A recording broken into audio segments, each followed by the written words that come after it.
In the second-floor hallway of Ridgeview High School, a newly hired teacher was about to face her first real test. What started as a routine walk to the parking lot took a shocking turn when she came face to face with the school's most notorious bully and his hands closing around her throat. Jordan Hayes wasn't your typical first-year teacher.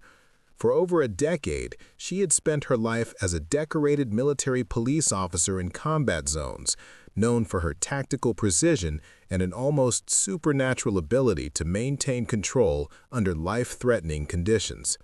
When she encountered 17-year-old Tyler Grant in that blind corner, phones recording and his entourage watching, she had no idea this confrontation would shatter everything the school thought it knew about strength and authority. Hayes responded with a 2-second defensive maneuver that would lead to a complete transformation, not just of one troubled student, but of an entire community's understanding of discipline, accountability, and redemption. What began as an act of teenage aggression would become a masterclass in controlled power.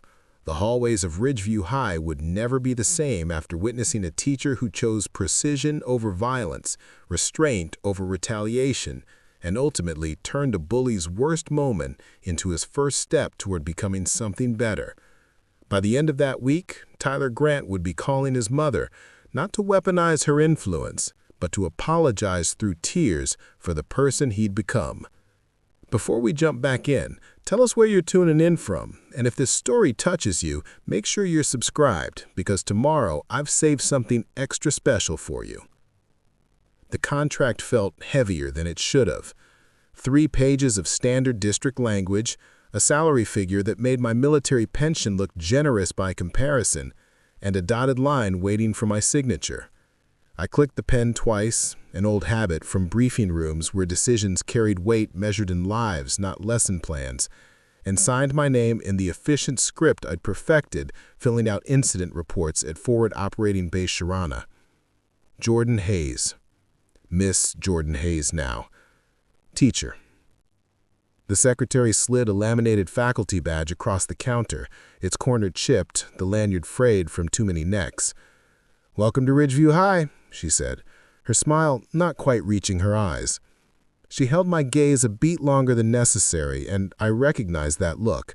I'd seen it on the faces of junior enlisted soldiers before their first patrol outside the wire. "Good luck," she added, and the words carried more weight than a simple pleasantry. I clipped the badge to my blazer, navy blue, department store professional, deliberately unremarkable, and stepped into the main corridor. Morning sunlight cut through tall windows, illuminating dust motes that danced above polished linoleum. College pennants lined the walls in a riot of school colors: Michigan's maize and blue, UCLA's gold, state universities I'd never attended because at 18 I'd chosen the delayed entry program instead of the SATs. The lockers bore the dents and scars of 1,000 careless slams, layers of paint failing to hide the archaeology of teenage chaos. The staff briefing took place in a room that smelled of old coffee and post-copier toner. Principal Martinez stood at the front, his suit crisp, his salt and pepper hair perfectly groomed, his smile calibrated for parent-teacher conferences and school board meetings. He spoke in the language of optics and outcomes, emphasizing low-drama classrooms and community partnerships, while carefully avoiding words like discipline or consequences. "We maintain excellence through consistency," he said, his hands gesturing in practiced arcs. "Our families expect an environment where learning can flourish without unnecessary disruption." I sat in the back row, my posture casual, but my attention absolute. This was reconnaissance. Every organization had its rules, written and unwritten, official and tribal. Martinez's emphasis on unnecessary disruption told me everything I needed to know about his priorities. Necessary disruptions, I gathered, were those that couldn't be quietly managed or swept under the administrative rug. After the briefing, Coach Reynolds intercepted me by the coffee station. He was built like a linebacker gone soft, his Ridgeview Athletics polo stretched across a frame that had once been formidable. His handshake was firm, testing, the grip of a man who still measured others by physical presence. "Hayes, right? "Welcome aboard." He doctored his coffee with 3 sugars, not looking at me directly. "You teaching English?" "American history and civics," I replied. "Ah, the critical thinking stuff." He grinned, but there was an edge to it. "Word to the wise, don't let them smell fear. These kids, they're like pack animals. Show weakness and they'll eat you alive." I smiled politely, thinking of a convoy ambush in Kandahar province where I'd maintained radio discipline while insurgent rounds punched through the door panel 6 inches from my head. "I'll keep that in mind." "Especially in 214, he continued, lowering his voice. "That's mostly juniors, second period. Good kids, but there's always one." He didn't name the one. He didn't have to. The warning hung between us like smoke. Room 214 sat at the end of the second-floor hallway, its door scarred with scratches that suggested someone had once tried to pry it open with a screwdriver. The room was standard issue, 30 desks in 5 rows, a teacher's desk that had seen better decades, whiteboards that still bore the ghost of last year's equations, and windows that looked out over the faculty parking lot and, beyond that, the suburban sprawl of identical houses marching toward a strip mall horizon. I spent an hour arranging the space. The desks went into a modified U-shape, maximizing sightlines and minimizing blind spots. My desk I positioned with my back to the corner, giving me a clear view of both the door and the windows. Old habits. In the military police, you never sat with your back exposed. You scanned every entry point, cataloged every exit, maintained awareness of the geometry of violence before it had a chance to unfold. I hung a single poster above the whiteboard. Simple text in bold letters. Respect is a skill. Not a platitude, not a threat. A statement of fact. The seating chart took longer. I had received the roster yesterday, 32 names, a mix of academic trajectories from AP-bound to barely passing. I arranged them strategically, breaking up known social clusters, positioning quieter students where they wouldn't be overshadowed, creating subtle buffers between personalities that might combust. It was battlefield geometry applied to adolescent dynamics. One name required no strategic placement. Tyler Grant sat alone in my notes, flagged by 3 separate teachers' comments in the shared drive. Challenging, needs firm boundaries, strong personality, the kind of euphemistic language that told me everything while admitting nothing. I placed him in the front row, 3 seats in, close enough to monitor, far enough from the door that he couldn't make dramatic exits. The seat positioned him where I could address him without singling him out, where his performance would have to compete with my proximity rather than feeding off distance and audience. A shadow appeared in the doorway. I looked up. The girl was slight, dark-haired, her backpack straps cutting into narrow shoulders. She hovered at the threshold like a sparrow deciding whether to land, her eyes darting from me to the empty classroom and back again. "Can I help you?" I kept my voice neutral, non-threatening. She swallowed, started again. "Is this Miss Hayes's class? American history? Second period?" "It is. I'm Miss Hayes." I set down my seating chart and gave her my full attention. In interrogation training, they taught us that people reveal themselves in thresholds, the moment between outside and inside, safety and risk.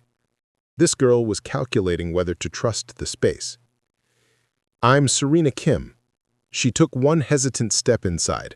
"I just wanted to check." She trailed off, her gaze sweeping the room, landing on the rearranged desks, the poster, finally returning to me. "Check what?" I asked gently. "That it's okay to be here, early." The words came out rushed, defensive, as if she expected to be told she was breaking a rule. "It's okay," I said. "I'm setting up for tomorrow. You're welcome to stay if you'd like." She nodded, not quite meeting my eyes, and slipped into a desk in the second row, pulling out a book, something thick with a cracked spine, and disappearing into it. She didn't ask about the seating chart, didn't comment on the poster, just occupied the space as if trying to take up as little room as possible, a skill perfected through necessity. I returned to my preparations. but I watched her in my peripheral vision, the way she held herself, coiled and small, the systematic scanning of the doorway every few minutes, the careful management of her own visibility. I knew that posture. I'd seen it in villages where the women had learned to move through spaces controlled by dangerous men, making themselves shadows, trading presence for survival. The custodian appeared around 4 o'clock, pushing a wide dust mop and whistling something tuneless. He was older, 60s maybe, with the weathered face of someone who'd worked with his hands his entire life. He paused when he saw me, nodded a greeting. "New teacher?" I confirmed. "First day tomorrow." "Room 214, huh?" He leaned on his mop handle, his expression knowing. This is Tyler's territory. There it was. The unofficial briefing, the intelligence that wouldn't appear in any faculty handbook. "I've heard the name," I said carefully. I stopped mid-sentence. The room froze. I walked calmly to where the pellet had fallen, picked it up, and returned to the front of the room.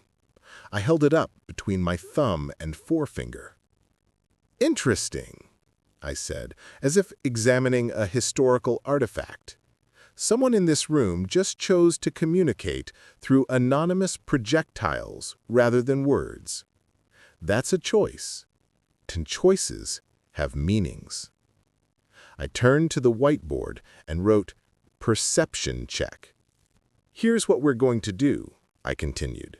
"Everyone takes out a piece of paper. I want you to write down what you just observed. Not what you think happened, not who you think did it.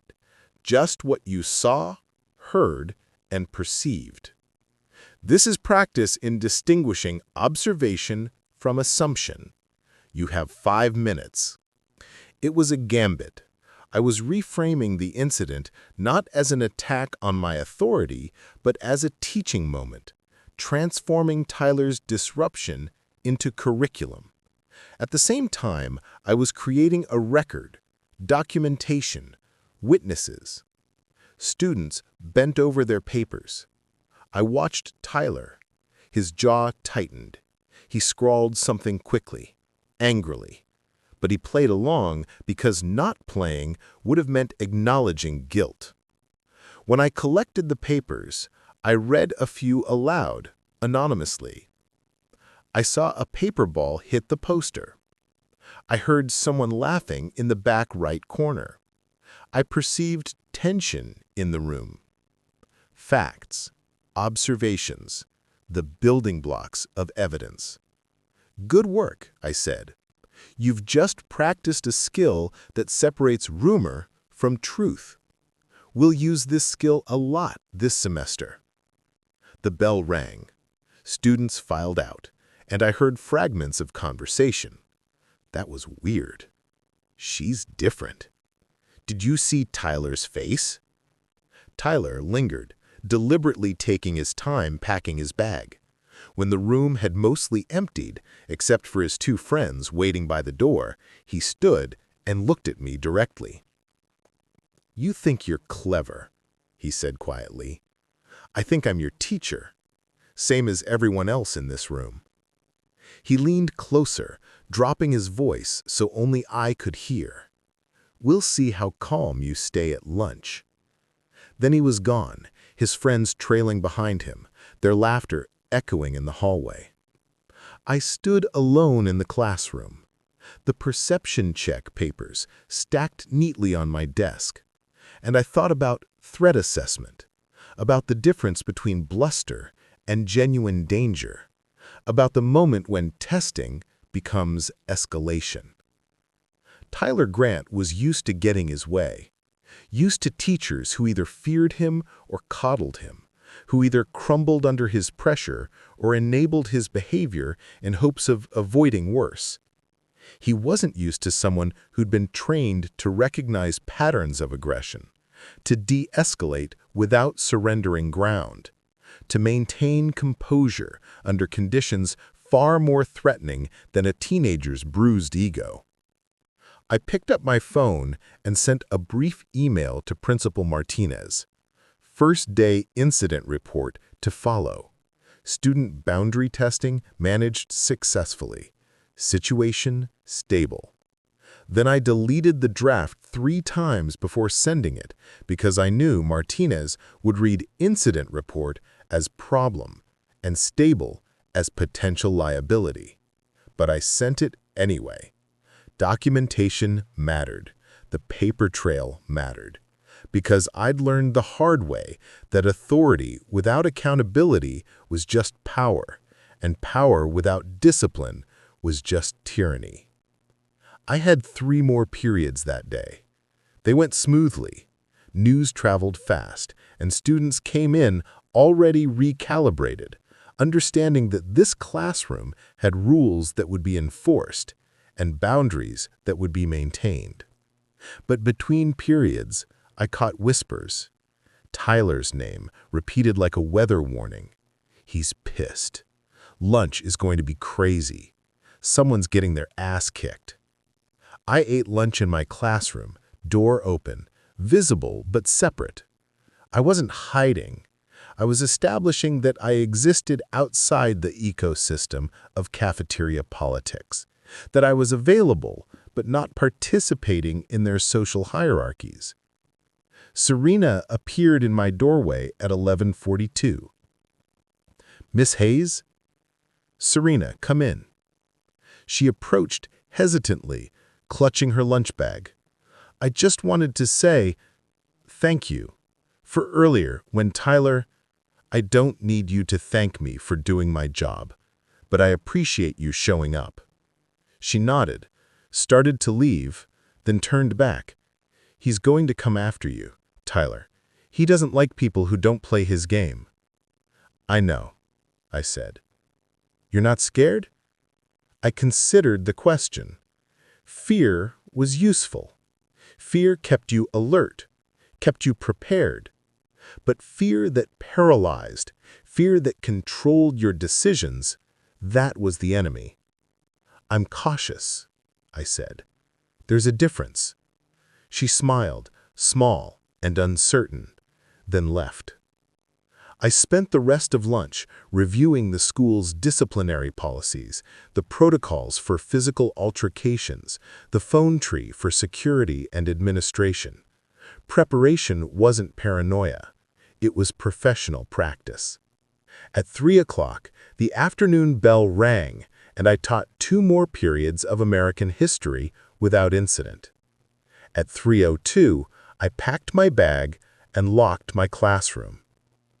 The hallway between my room and the main exit passed by the supply closet on the 2nd floor. It was a blind corner, a dead zone in the school's camera coverage. I had noticed it during my initial walkthrough, cataloged it as a tactical vulnerability. "Miss Hayes," Tyler said, his voice loud enough to carry to the students still lingering in nearby classrooms. "We need to talk about respect." Time didn't slow down. That's a myth, a cinematic trick. Time continued at exactly its standard rate, 1 second per second, immutable as physics. What changed was my processing speed, my brain shifting into a mode I'd learned to access during tactical operations, where the gap between stimulus and response compressed into something approaching simultaneity. Tyler's hand moved toward my throat. I registered the trajectory, the intent, the biomechanics of his approach, his friends positioned as witnesses and amplifiers, phones raised, the hallway's acoustics, the distance to the nearest exit, the location of the closest emergency call button, the school's liability if this went wrong, the legal boundaries of self-defense, the ethical weight of using force against a minor. All of this processed in the half-second before his fingers closed around my neck. His grip was aggressive but untrained, thumb on the wrong side of my throat, pressure distributed poorly, his stance too square, his weight too far forward. He was stronger than me in the crude calculus of muscle mass, but strength without technique was just noise. I didn't panic. Panic was what he expected, what his audience expected, what his entire performance required. A teacher gasping, eyes wide, scrambling for help, crumbling under the physical assertion of his dominance. Instead, I breathed. 2-count inhale through my nose, 2-count hold. The technique they drilled into us during SIR training, during close-quarters combat courses, during the countless scenarios where fear had to be weaponized into focus rather than paralysis. "Tyler," I said quietly, my voice unnaturally calm because I was forcing air through my vocal cords with deliberate precision. "Remove your hand from my throat, right now." He squeezed harder, his face flushed with adrenaline and righteousness, playing to his audience. "Not so tough now, are you?" I had perhaps 3 seconds before a teacher or security guard turned the corner. 3 seconds before this became an official incident that I couldn't control. 3 seconds to de-escalate or end this on my terms. I chose to end it. My right hand came up fast, not striking, but gripping. Thumb between his thumb and forefinger, 4 fingers wrapped around the back of his hand. This was called a C-grip in defensive tactics training, and it exploited the weakest part of the human grip, the thumb. I applied pressure inward and rotated counterclockwise while simultaneously stepping offline, moving my body 45 degrees to the left. His grip broke instantly, his hand peeling away from my throat without requiring significant force, just proper leverage. He stumbled forward, his balance compromised by his own aggressive stance. I didn't let go. Instead, I maintained control of his hand and applied upward pressure on his wrist while stepping behind him, guiding his momentum rather than opposing it. His arm folded, his body rotated to relieve the pressure on his joint, and suddenly he was facing the wall with his hand locked behind him at an angle that was uncomfortable but not injurious. The entire sequence took maybe 2 seconds. His knees buckled, not because I was hurting him, but because his body's autonomic response to joint manipulation was to lower his center of gravity, to submit to the control hold rather than risk injury. I didn't slam him against the wall. I didn't escalate. I simply maintained pressure, kept him in place, and spoke clearly. "Listen very carefully, Tyler. When I release you, you're going to step back. Your hands will remain visible. You will not approach me. You will not touch me. Do you understand?" He squeezed harder. His face flushed with adrenaline and righteousness, playing to his audience. "Not so tough now, are you?" "You're hurting me!" His voice cracked. The bravado stripped away, replaced with shock and pain and fear. "I'm controlling you," I corrected calmly. "There's a difference. Do you understand the instructions I just gave you?" "Yes." The voice came out choked, panicked. "Say it back to me." I step back, hands visible, don't touch you." "Good." I released him, stepped back quickly, and immediately moved to a position where I could see all 4 boys, where my back was to the wall, where I had clear lines to both exits. Tyler spun around, his face a mess of humiliation and rage and confusion. His hand flexed, testing the wrist I'd controlled. His friends had lowered their phones, their expressions stunned. The hallway had gone silent. Students had emerged from classrooms, drawn by the commotion, forming a loose circle around us. But the energy was wrong for Tyler. They weren't cheering, they weren't laughing. They were simply watching, witnessing the reversal of everything they had expected. You can't," Tyler's voice shook. "I'm going to tell my mother. I'm going to have you fired. You assaulted me." "You initiated physical contact," I said evenly, loud enough for everyone to hear. "I used the minimum force necessary to safely remove your hand from my throat and prevent further escalation. Every action I took was within the legal boundaries of self-defense and school safety protocols." I pulled out my phone and held it up. "This hallway has limited camera coverage, but several students recorded what just happened. I'm requesting that anyone with video evidence preserve it and make it available to school administration. This is a formal request." A few students nodded, their phones still out, still recording. Tyler's face crumbled. The audience hadn't just witnessed his physical defeat. They'd witnessed the complete deconstruction of his power structure.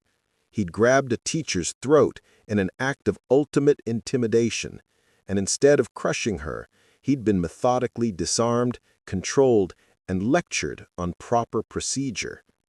One of his friends, a kid with a buzz cut and a football jersey, put a hand on Tyler's shoulder. "Dude, we should go." But Tyler didn't move. He stood there trembling, his breath coming in short gasps, and I realized with sudden clarity that he was going to cry.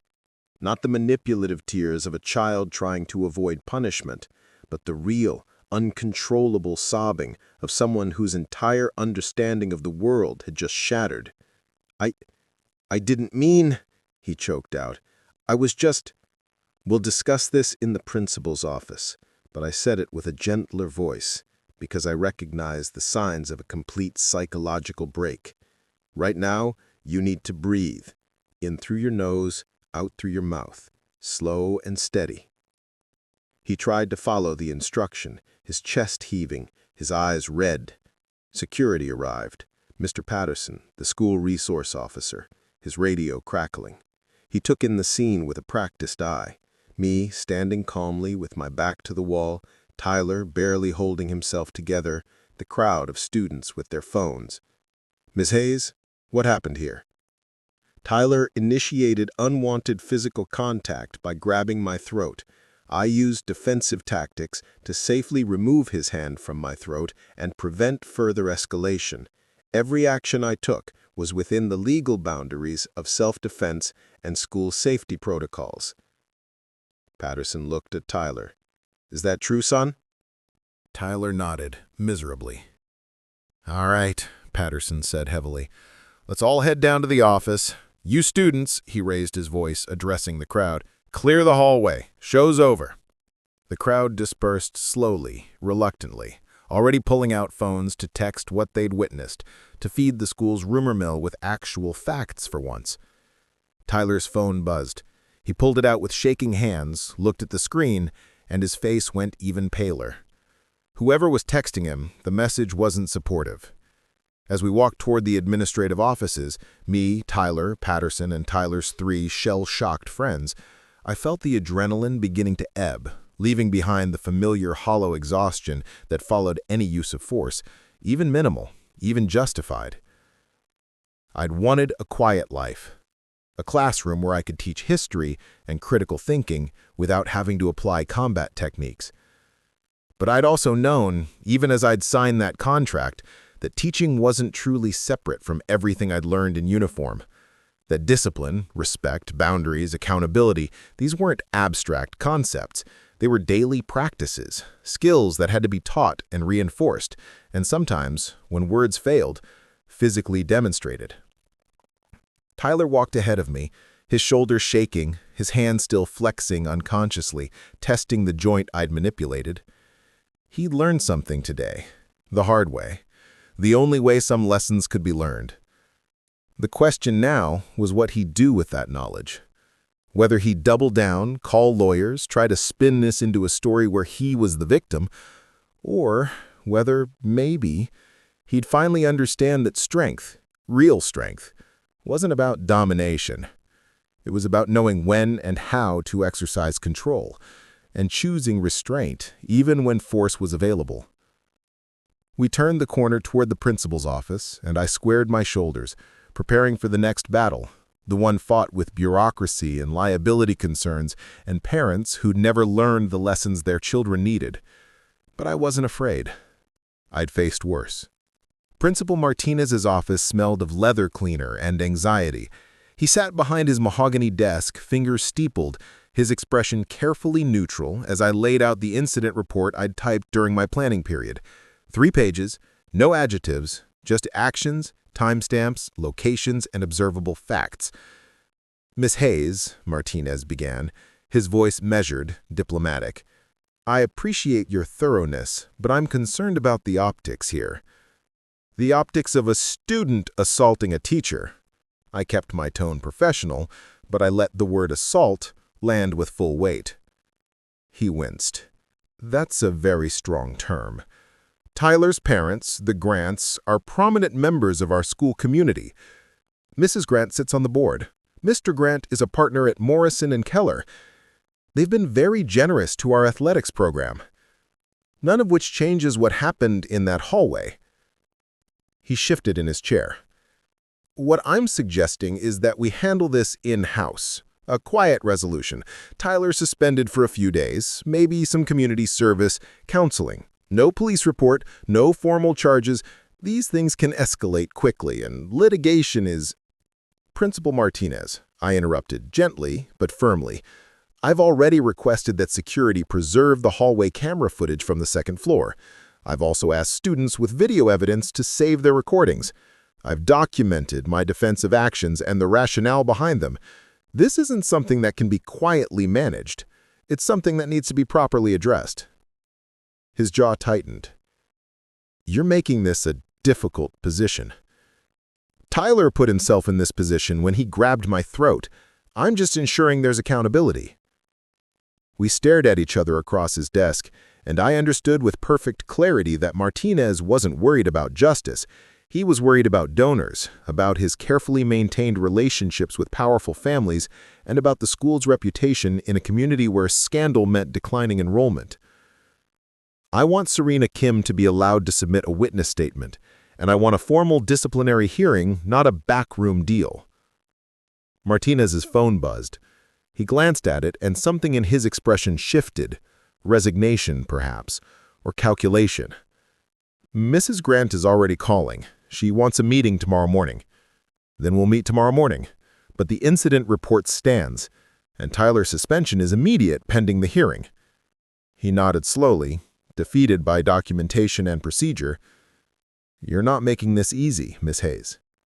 Making it easy isn't the same as making it right.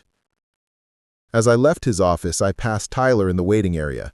He sat hunched in a plastic chair, his phone clutched in both hands, texting frantically. His eyes were still red and his face blotchy. When he saw me, he looked away quickly, shame and fury warring across his features. Coach Reynolds stood near the water fountain, watching. When I approached, he fell into step beside me. Heard what happened, he said quietly. Heard you handled yourself. I did what was necessary.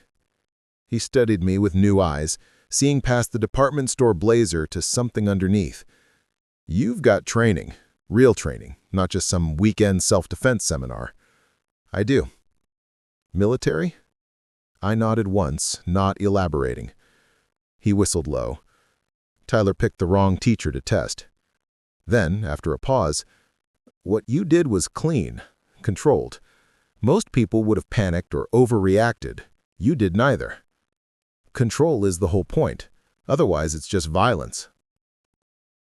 The next day, rumors had mutated into mythology. By second period, I'd heard 3 different versions of yesterday's incident, each more dramatic than the last. In one version, I'd thrown Tyler through a window. In another, I'd used some kind of ninja move. The truth, methodical, technical, deliberately minimal, was apparently too boring for teenage storytelling. Lunch arrived with the weight of spectacle. I knew Tyler would try to reclaim his narrative, to rewrite his humiliation into something he could control. So instead of hiding in my classroom, I walked into the cafeteria with my lunch tray, visible and present. Serena appeared at my elbow, hesitant but deliberate. Miss Hayes? Can I sit here?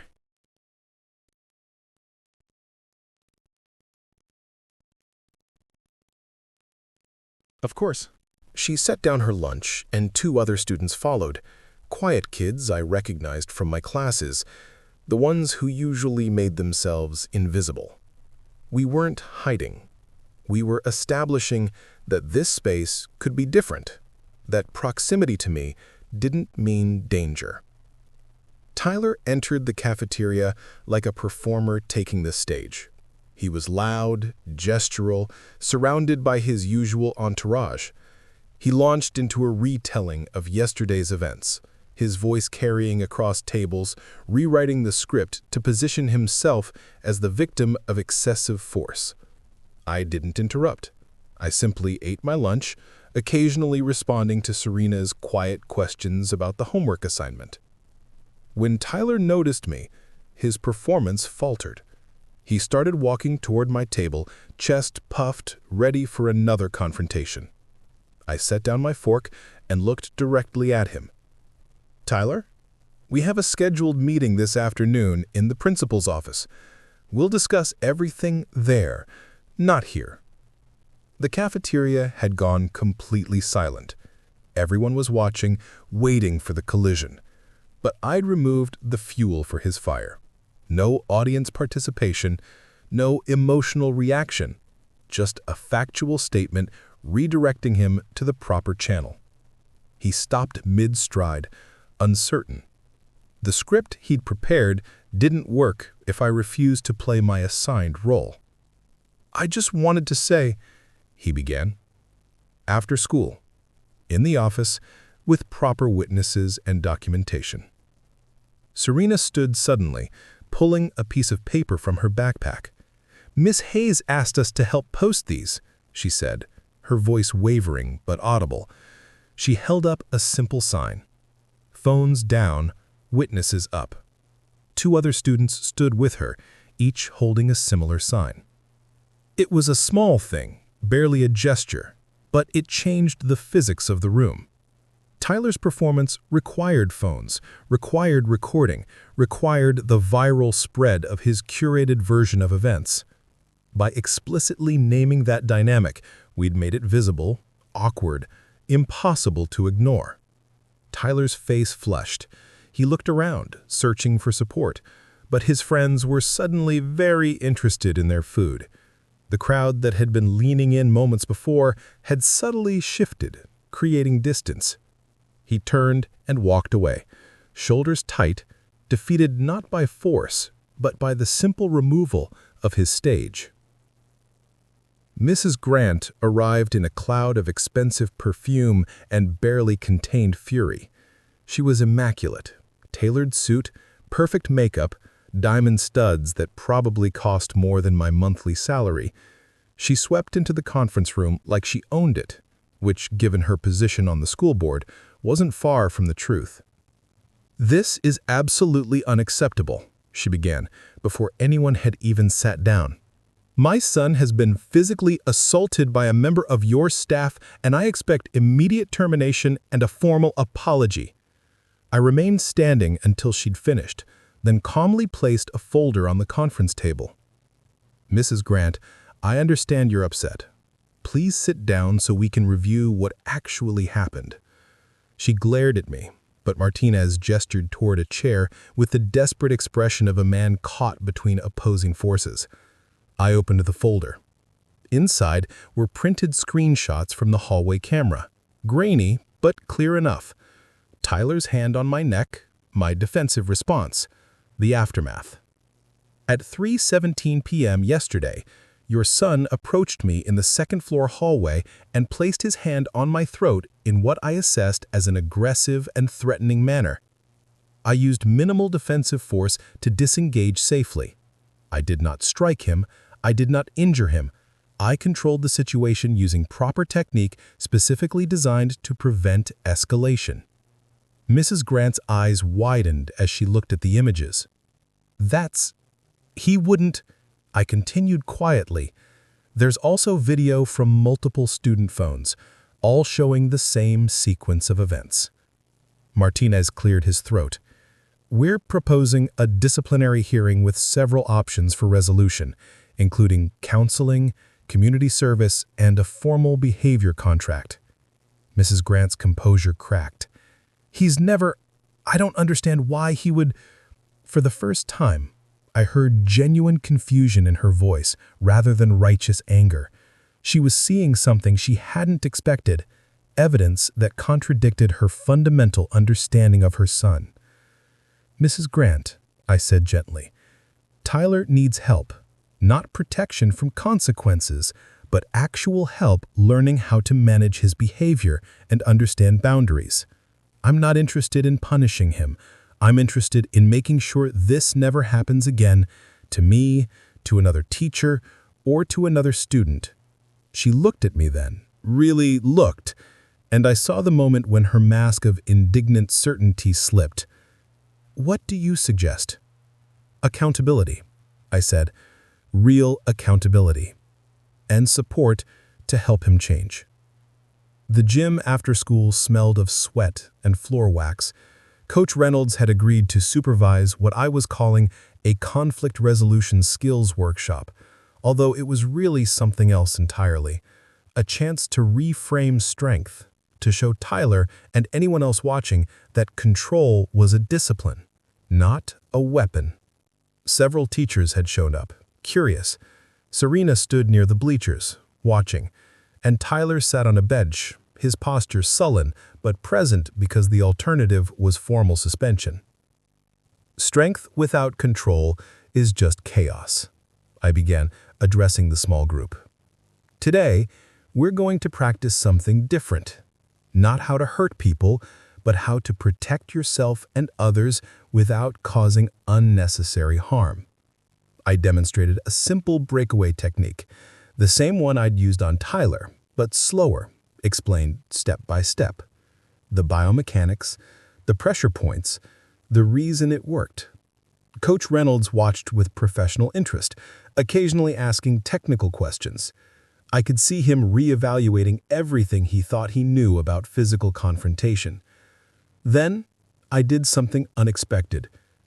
Tyler, would you mind helping me demonstrate? His head snapped up. What? I want to show everyone the proper way to escape a grab. You already know what it feels like. Help me teach it correctly. He stood reluctantly, walked to the center of the gym. When I reached for his wrist, slowly, clearly, giving him every chance to refuse, he flinched. It's okay, I said quietly, just for him. We went through the technique 3 times, and I watched something shift in his posture. Understanding, maybe, or the beginning of it. The recognition that what I'd done in that hallway wasn't about dominating him. It was about stopping the situation with the minimum necessary force. Why didn't you hurt me? He asked suddenly, his voice rough. You could have really hurt me, but you didn't. Because that's not the point. The point is control. The point is stopping harm, not creating more of it. After the session, as people were leaving, Tyler lingered. Coach Reynolds gave him a small nod of approval. Nothing dramatic, just acknowledgement. Tyler's phone buzzed. He looked at it, and his face crumpled slightly. My dad's pissed, he said to no one in particular. Says I embarrassed the family. I wanted to say something reassuring, something that would fix the deeper problem I could see lurking behind his words, but I wasn't his therapist. I was just his teacher. Tyler, I said carefully, strength isn't about never being afraid. It's about what you do with the fear. He nodded slowly, not quite meeting my eyes. I need to call my mom, he said. Tell her I'm sorry. For real this time. As he walked away, phone in hand, I thought about all the ways people learned discipline. Sometimes through mentors, sometimes through crisis. Sometimes through the humiliating recognition that the person you tried to intimidate had more control than you ever imagined. The gym emptied. I collected the spare equipment, thinking about tomorrow's classes, about the slow work of building something better than what came before. Control, I thought. Always control. Not over others, over yourself. My apartment was quiet in the way only small spaces can be. Not peaceful, exactly, but contained. I changed out of my work clothes into running gear, planning my usual evening 6 miles, but found myself sitting at the kitchen table instead, grading essays on the Constitutional Convention while my tea cooled in its mug. The words blurred together. I kept thinking about Tyler's face in the gym, the way confusion and shame and something fragile had flickered across it when he'd asked why I hadn't heard him. It was the right question, finally. Not how did you do that, or who taught you, but why didn't you? The distinction mattered. My phone buzzed with an email from Principal Martinez. Subject line, hearing, tomorrow, 10 a.m. The message was brief, almost terse, outlining the format. Restorative Justice Circle, facilitator from the district office, Tyler, his mother, me, Coach Reynolds as a secondary witness, and surprisingly, Serena Kim, listed as affected party/student representative. I read it twice, noting what wasn't there. No lawyers, no formal charges, no police involvement. Martinez had found his middle path, the one that let everyone save face while still enforcing consequences. Whether it would actually work depended entirely on what happened in that room tomorrow. I pushed the papers aside and stared at the wooden box on my bookshelf, the one I'd carried through 3 deployments and half a dozen temporary housing units. Inside were the things I couldn't throw away, but couldn't quite display either. The Navy Cross I'd never told anyone about, the photo with blurred faces, the spent casing from Kandahar. That life felt simultaneously close and impossibly distant. I'd left the military police because I was tired of the binary nature of force, tired of the situations where there were no good answers, only degrees of bad. Teaching was supposed to be different, nuanced, developmental, focused on growth rather than compliance. But yesterday, in that hallway, I'd been a soldier again. Not in the violence. I'd been careful, controlled, minimal. But in the clarity, the immediate assessment, the deployment of technique, the calculated use of power. Was that who I still was? Who I'd always be? The question hung in the quiet apartment, unanswered. I finally laced up my running shoes and headed out into the cooling evening. 6 miles through suburban streets, past houses with lit windows and the sounds of family dinners, televisions, ordinary arguments about homework and bedtimes. I ran my usual route, maintaining the steady pace I'd learned to sustain in combat boots and body armor, back when running wasn't exercise, but survival training. By the time I returned, showered, and checked my phone again, it was nearly 9 o'clock. Another email waited, this one from Serena Kim's school account. Miss Hayes, thank you for today. I've never seen anyone stand up to Tyler like that, and then still treat him like a person. I wrote my witness statement. I'll be there tomorrow. Serena. I read it 3 times, feeling something loosen in my chest. This was why I'd left the military, not because the work wasn't important, but because I'd wanted to do something that left room for this, for witness statements written in careful teenage handwriting, for small acts of courage that rippled outward. My phone rang. Unknown number, local area code. I almost didn't answer. Hello? Silence. Then breathing. Then, Ms. Hayes? The voice was young, male, cracked at the edges. Tyler. Tyler, I acknowledged, keeping my tone neutral. Are you okay? A long pause. I just called my mom, like really called her. Not to get her to fix things or whatever, just to say I'm sorry. I waited, letting the silence stretch, giving him space to continue or hang up. She didn't believe me at first, he said, the words tumbling out now. She kept asking what I wanted, what I needed her to do, and I said I was sorry. For lying, for making her fight my battles, for being the kind of person who grabs people's throats because I'm too scared to be anything else. His voice broke completely on the last word.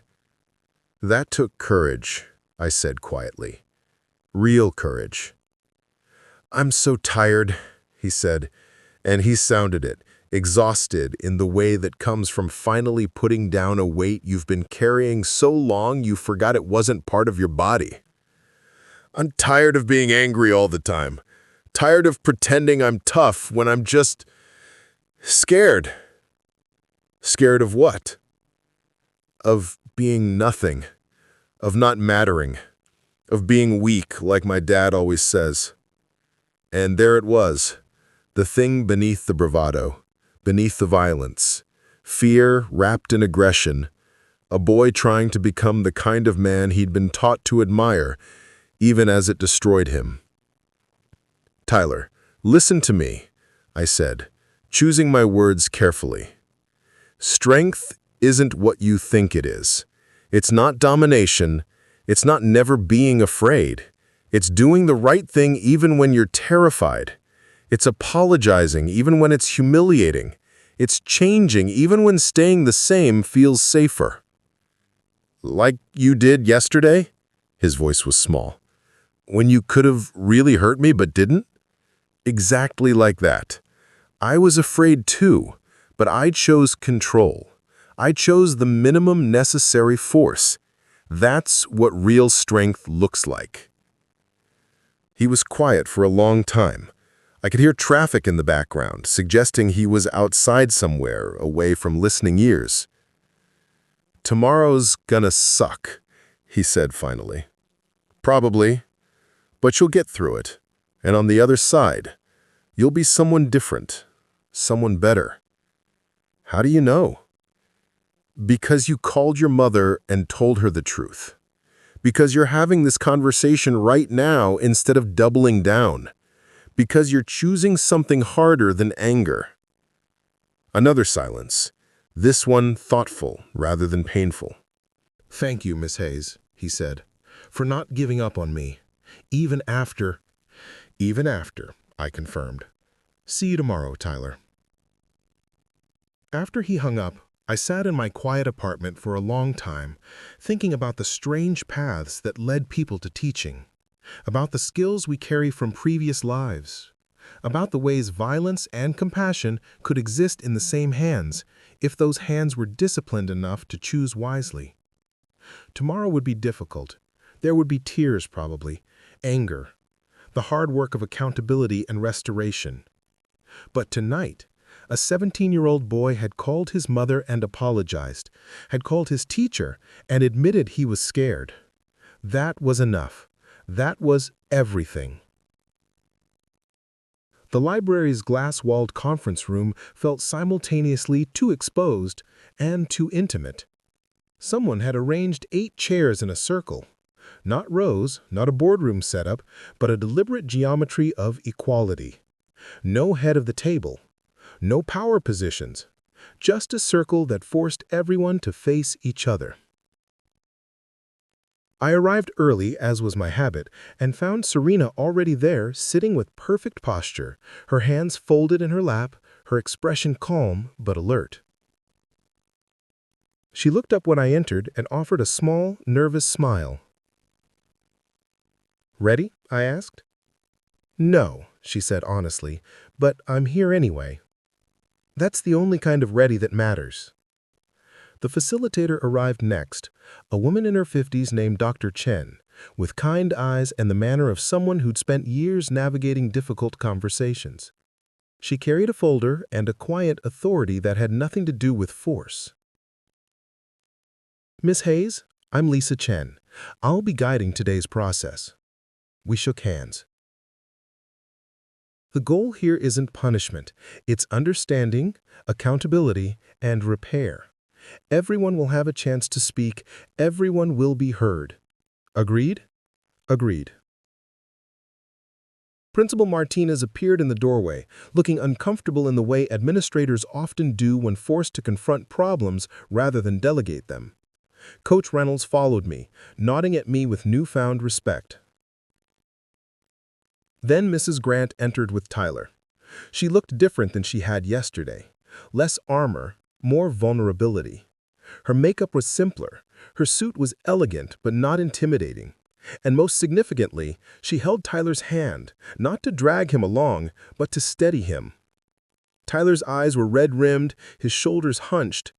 When he saw me, he flinched, then deliberately straightened, meeting my gaze for a half-second before looking away. We took our seats.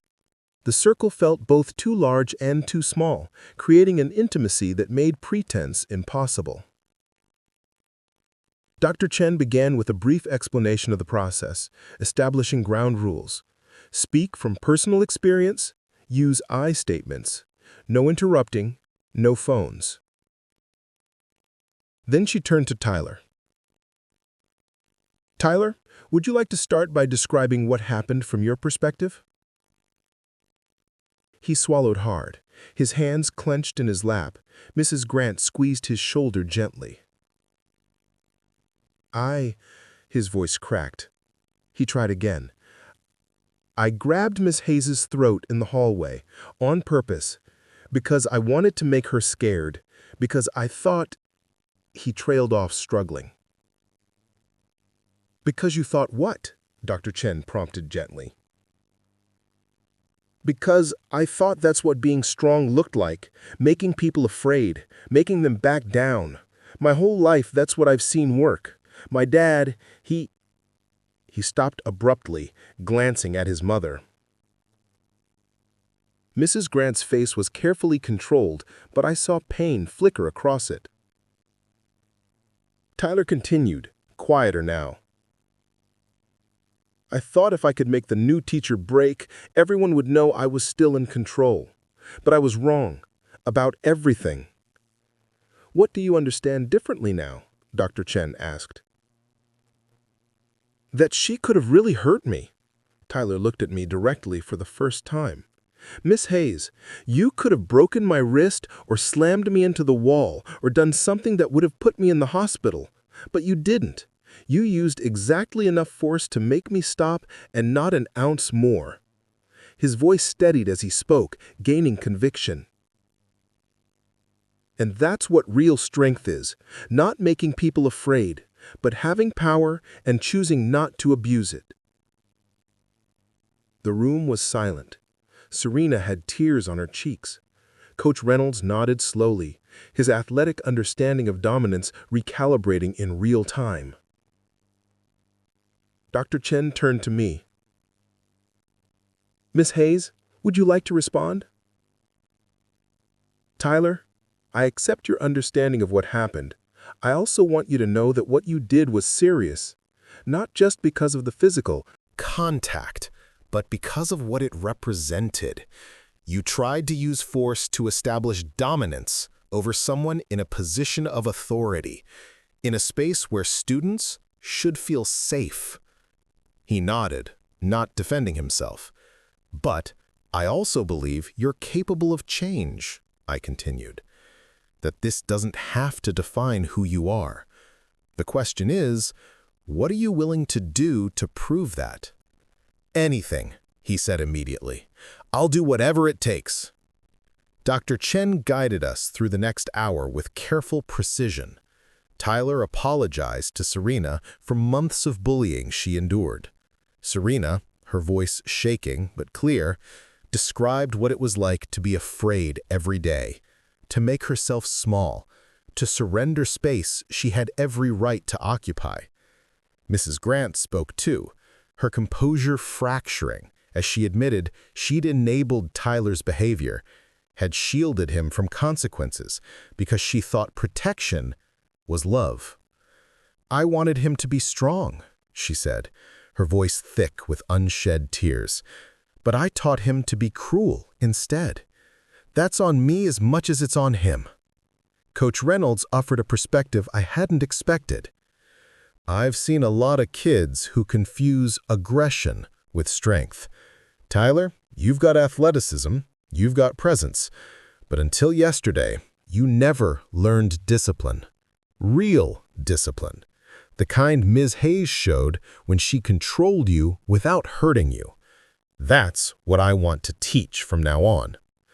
When it came time to discuss consequences and repair, the agreements came together with surprising clarity.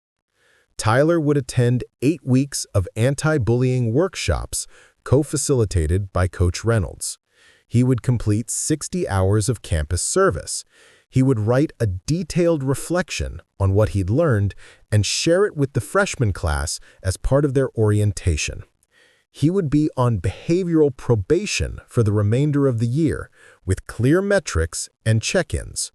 And, perhaps most significantly, Mrs. Grant offered to fund a school-wide conflict resolution program, anonymously, ensuring that what happened in that hallway could become a teaching moment rather than just a scandal. Principal Martinez signed the formal agreement with visible relief. This was the outcome he'd wanted: accountability without lawsuits, transformation without public relations disasters. But as we stood to leave, Tyler approached me one last time. "Miss Hayes, can I ask you something?" Of course. Did you ever, in your past, before teaching, did you ever have to really hurt someone, like, for real? It was a perceptive question, and I considered how honest to be. Yes, I said finally, when it was necessary, when all other options had failed, when lives were at stake. Do you regret it? I regret that it was necessary, I said carefully, but I don't regret doing what had to be done. The difference is, every single time, I tried everything else first. Force was always the last option, not the first. He nodded slowly, absorbing this. That's what you did with me. You tried words first, you set boundaries, you gave me chances. I just didn't take them. And now you know better, I said, so you can do better. We shook hands, a firm grip, equal pressure, the handshake of two people who'd reached an understanding.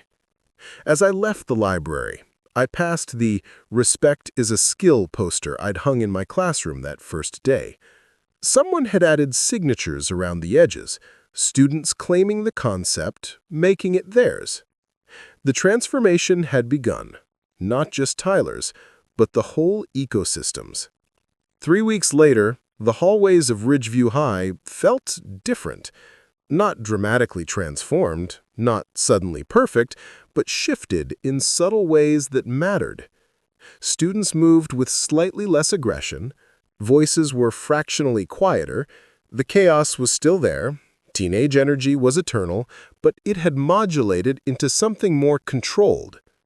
I stood outside my classroom during passing period, greeting students, a practice I'd maintained every single day since that first morning.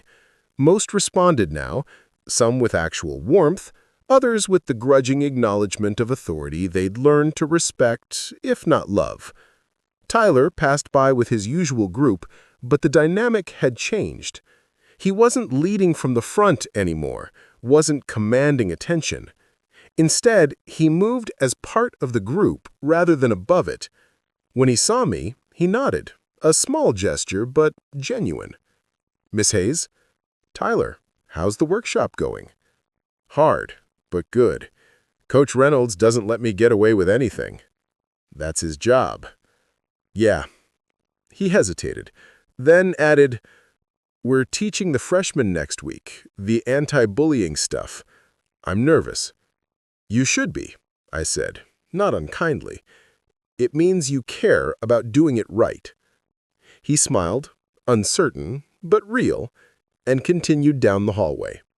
Second period filed in, and I noticed Serena enter with a different posture.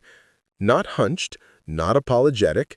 She walked to her seat with quiet confidence, acknowledged another student with a small wave, opened her notebook with the deliberate movements of someone claiming space. "All right, everyone, settle," I called, and the room obliged with minimal chaos. Today we're discussing the Bill of Rights, specifically the tension between individual liberty and collective security. Who can give me an example of when these values conflict? Hands shot up.